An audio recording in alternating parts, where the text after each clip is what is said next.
आमच्यावर अन्याय होतोय, आम्हाला मारलं जात आहे, अशा प्रकारचा एक माहोल तयार करण्याचा प्रयत्न करतायत.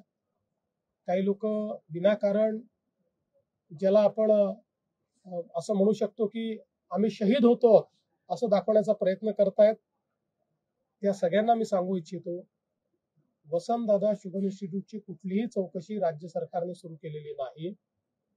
या ठिकाणी ज्यावेळेस आपला गाळप हंगामाची बैठक झाली होती, त्या बैठकीमध्ये वेगवेगळे जे पैसे आपण कापून घेतो त्याचा विनियोग नेमका काय होतो या संदर्भातली माहिती घेतली पाहिजे असं सर्व समक्ष ठरलं.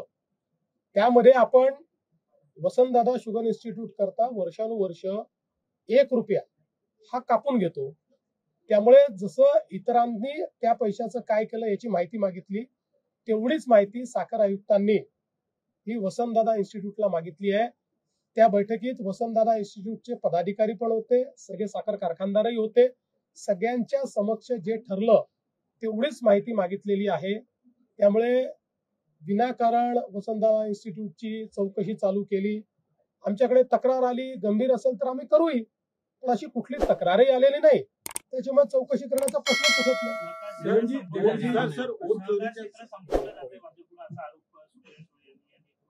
म्हणूनच मी म्हटलं की बघा, काही लोकांना रोज खोटे डॉक्युमेंट दाखवण्याची सवय जडली आहे.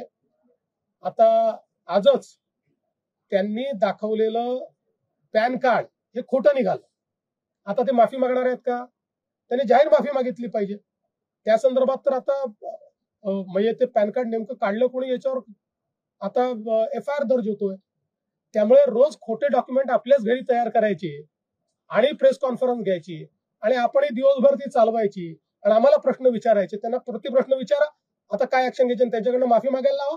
खोटं डॉक्युमेंट महाराष्ट्राला दिल्याबद्दल ते माफी मागणार आहेत का? त्यांना मागायला लावा माफी.